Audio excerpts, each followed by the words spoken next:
esos inmigrantes que vives con miedo cada vez que ves una patrulla o escuchas la palabra ICE?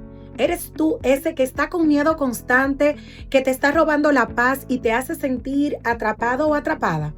La verdad es que solo quieres vivir tranquilo, trabajar, manejar sin miedo y construir tu futuro para ti y tu familia con ese sueño americano que está en tu mente.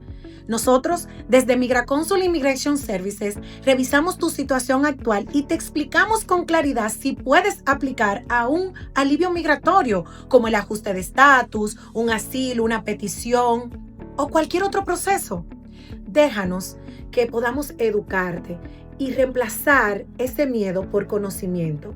Comenta la palabra ajuste y recibe un link donde podrás agendar una cita totalmente gratis con nosotros para que podamos ver cuáles son tus opciones de regularizarte en los Estados Unidos.